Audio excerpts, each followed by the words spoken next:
The Paper Bird Company. There was once a small, struggling stationery shop in a quiet corner of the city. It was called Feather and Ink, owned by a young woman named Lina. For years, Lina's shop barely made enough to stay open. People no longer bought notebooks and cards the way they used to. Everything had become digital, fast, and impersonal. One evening after a long, empty day at the shop, Lina sat at her counter, folding a scrap piece of paper into a tiny bird, something her grandmother taught her when she was a child. As she placed the delicate paper bird by the window, a thought struck her. What if my products could carry more than words? What if they carried hope, creativity, stories? The idea. That night, Lina stayed up folding dozens of paper birds from leftover paper scraps.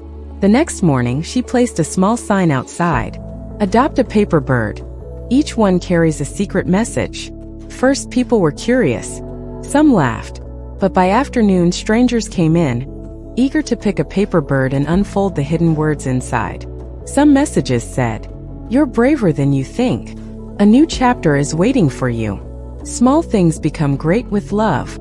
People smiled. They took photos. They shared it online. By the end of the week, Feather and Ink wasn't just a stationery shop anymore. It was a place people came to feel inspired. Growing the vision, Lina expanded the idea.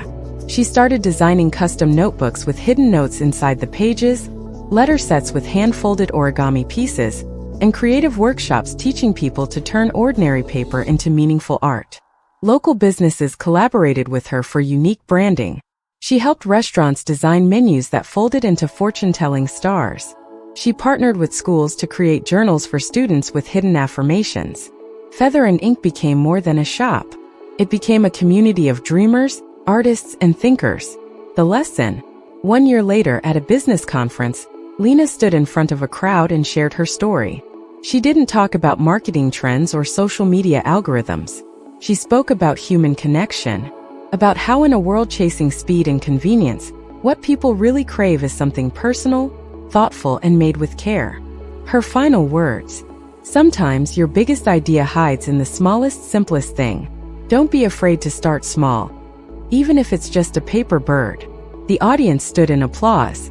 Today, Feather and Ink now has branches in several cities, each one different, each one filled with paper birds, stories, and creativity. But in Lina's original shop window, there's still a tiny paper bird, old and faded, with one message left inside. You're capable of creating something beautiful.